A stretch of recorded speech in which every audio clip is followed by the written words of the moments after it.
واقعہ معراج ہمارے لیے بہترین مثال ہے۔ 1,24,000 انبیاء اور رسول صفوں کے اندر کھڑے ہیں۔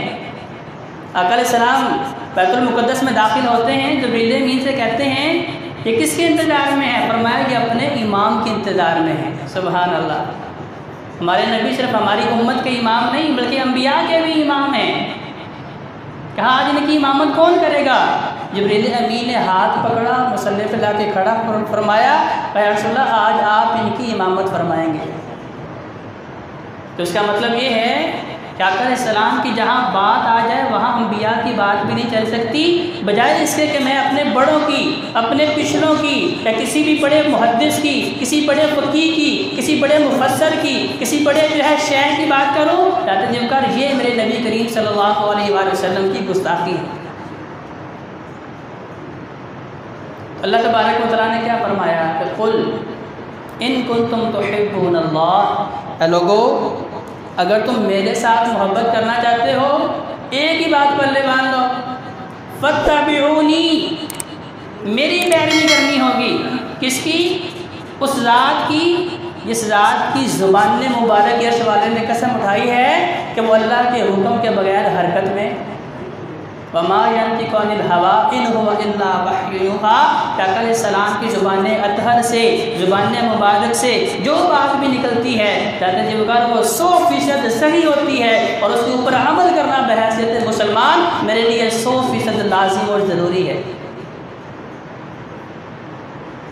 یہ تو خوشخبری ہو گئی کہ اگر نبی کی اتباع کریں گے یحببکم اللہ، عرش والا بھی میرے ساتھ محبت کرے گا۔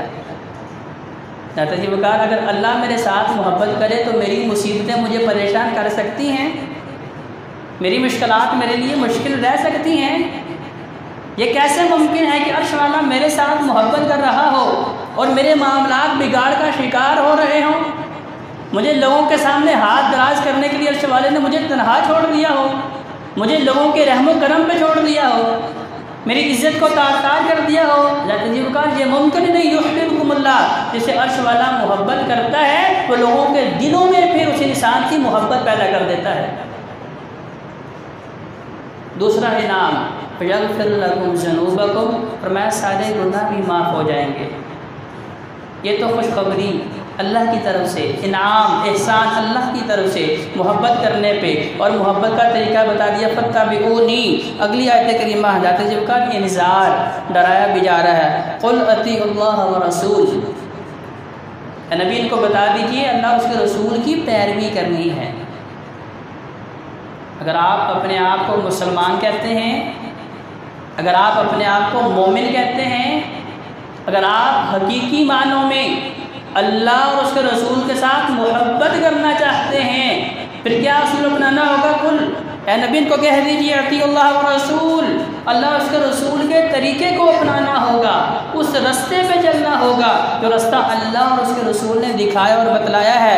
فَإِن تَوَلَّوْا، اے لوگو اگر تم اس رستے سے منہ پھیر لیتے ہو، اس رستے پہ نہیں چلتے ہو، فَإِنَّ اللَّهَ لَا يُحِبُّ الْكَافِرِينَ، پھر اللہ کافروں سے محبت نہیں کرتا۔ ذات جب کر سوچنے کی بات ہے کہ یہاں اللہ کافر کسے کہہ رہا ہے؟ فَإِن تَوَلَّوْا، کسی مسلک کی بات نہیں ہو رہی، کسی گروہ کسی جماعت کی بات نہیں ہو رہی، ذات جب کر اجتماعیت کی بات ہے، اصلاح کی بات ہے کہ اگر آپ جنت کے راستے پہ چلتے ہیں، رب کے انعامات احسانات کا تذکرہ عرش والے نے خود کر ڈالا ہے۔ فَإِن تَوَلَّوْا، میں اگر تم منہ پھیر لیتے ہو کس بات سے؟ اللہ اور اس کے رسول کی بات ماننے سے۔ فَإِنَّ اللَّهَ لَا يُحِبُّ الْكَافِرِينَ، اللہ یہاں ایسے لوگوں کو کافر کہہ رہا ہے کہ جو اللہ اور اس کے رسول کی بات نہیں مانتے، ان کی پیروی نہیں کرتے، ان کی اتباع نہیں کرتے، ان کی اطاعت نہیں کرتے، تو میں اللہ ایسے کافروں سے محبت نہیں کرتا۔ لمحہ فکریہ ہے، کیونکہ حضرات اللہ کو مشرکین مکہ بھی مانتے تھے کہ واقعی اللہ کوئی ہے، عیسائی بھی مانتے تھے، کائنات کے تمام لوگ مانتے ہیں کہ اللہ ہے۔ نبی کریم صلی اللہ علیہ وآلہ وسلم کی ذات کو بھی مشرکین مکہ مانتے تھے، آقا علیہ السلام کی ذات سے کوئی تکلیف نہیں تھی، سارے کہتے تھے صادق بھی ہیں، امین بھی ہیں، ان سے مشورے بھی کرتے ہیں، انہیں اپنی مجالس میں بلا کے فخر بھی محسوس کرتے ہیں، لیکن جھگڑا کدھر تھا؟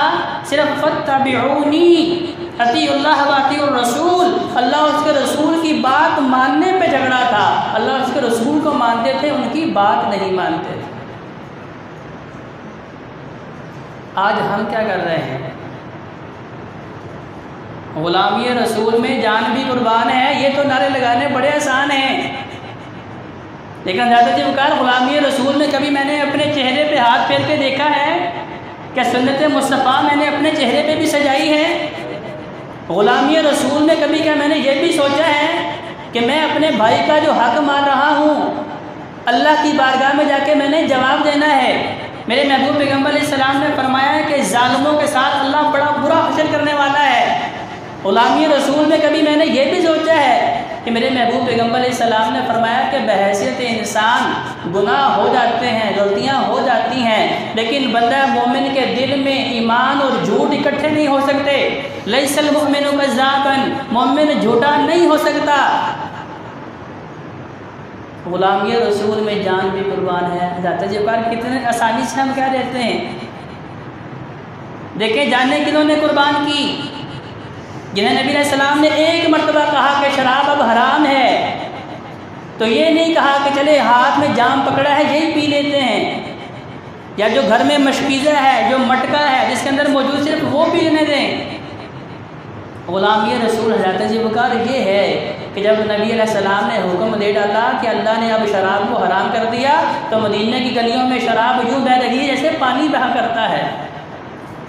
نبی کریم صلی اللہ علیہ وسلم نے فرمایا کہ سود حرام ہے، اور کہا سب سے پہلے میں اپنے چچا عباس جنہوں نے ہزاروں درہم لوگوں سے سود کے لینے تھے، سب سے پہلے میں اس سود کو جو ہے سب کو آزاد کرتا ہوں اس سے، کیونکہ عرش والے نے اب سود کو حرام کر دیا ہے۔ کہ کبھی میں نے بھی سوچا ہے کہ غلامی رسول میں بھی سود سے اپنی جان چھڑانا چاہتا ہوں کہ نہیں چھڑانا چاہتا؟ آج لوگ اپنے پلاٹ بیچ کے، سونا بیچ کے بھی اپنی چیزیں جو ہیں بینک کے اندر رکھتے ہیں، کیا جی وہاں سے منافع حاصل ہوگا۔ ذات جی وقار پیسوں کے اوپر جو منافع بینک دے رہا ہے 100% سود ہے، یہ کسے نہیں پتا؟ مجھے یا آپ میں سے کس کو شک ہے؟ جس کا ادنا سا گناہ اپنی ماں کے ساتھ بدفعلی کرنا ہے، اور جس کا سب سے بڑی خطرناک چیز عرش والا کہہ رہا ہے کہ یہ میرے خلاف اعلان جنگ ہے۔ غلامی رسول میں سب کچھ قربان کدھر قربان ہے؟ کہ آج ہمارے گھروں کی ریت بیت ہے وہ یہود و نصارہ جیسی ہے، میرا لباس یہود و نصارہ جیسا ہے، میری وضع قطع جو ہے یہود و نصارہ جیسی ہے، میرے بالوں کا سٹائل یہود و نصارہ جیسا ہے، میرا لباس یہود و نصارہ جیسا ہے، میرا جو ہے تدریس کا جو انداز ہے، میرا پڑھنے کا جو طریقہ ہے وہ یہود و نصارہ والا ہے، اور اس کے باوجود میں کہتا ہوں کہ غلامی رسول میں جان بھی قربان ہے۔ ذات جی وقار یہ جنت کی بشارتیں صحابہ کو اتنی آسانی سے نہیں ملی۔ میرے محبوب پیغمبر علیہ السلام اکثر کہا کرتے تھے اللہ صلاۃ اللہ غالیہ، اے میرے صحابہ جنت بڑی قیمتی ہے، جنت بڑی مہنگی ہے، اس کے لیے قیمت ادا کرنی پڑے گی۔ قیمت کیسے ادا کرنی پڑے گی؟ اپنے تن من دھن سب کو اسلام کے ماتحت کرنا پڑے گا، صرف نعرے نہیں۔ کر نعرے تو جو ہے منافقین مدینہ نے بھی لگائے تھے، کلمہ انہوں نے بھی پڑھا تھا، انہوں نے بھی بظاہر یہ کہا تھا کہ محمد صلی اللہ علیہ وآلہ وسلم ہم آپ کے ساتھ ہیں، لیکن ان کا ایمان ان کے حلق سے نیچے نہیں اترتا تھا۔ اللہ کو منافق نہیں چاہیے، اللہ کو مخلص لوگ چاہیے۔ کون سے مخلص؟ جیسا کہ صحابہ کے پاس جب کوئی بھی آدمی غیر مسلم آتا اور کہتا کہ مجھے دین محمدی صلی اللہ علیہ وآلہ وسلم سکھاؤ، تو کیا کہتے تھے؟ جاؤ قرآن کی تفسیر پڑھ لو، جاؤ احادیث پڑھنا شروع کر دو۔ لاتا جی وقار نہیں، میرے نبی کا ہر شاگرد، میرے نبی کا ہر جان نثار، میرے نبی کا ہر غلام، میرے نبی کا ہر عاشق جو ہے چوک میں کھڑا ہو کے یہ کہتا تھا کونو مثلنا، او اسلام سیکھنا ہے تو میرے جیسے ہو جاؤ۔ کونو مثلنا، اسلام سیکھنا ہے میرے ساتھ چند دن گزارو تمہیں پتہ چلے گا کہ اسلام کیا ہے، کیونکہ میں اسلام کے مطابق چلنے والا ہوں۔ جاتے جی کر آج ہم میں سے کون ہے جو سینہ تان کے اپنا ہاتھ کھڑا کر کے کہے تو کسی نے دین سیکھنا ہے آئے مجھ سے سیکھ لے۔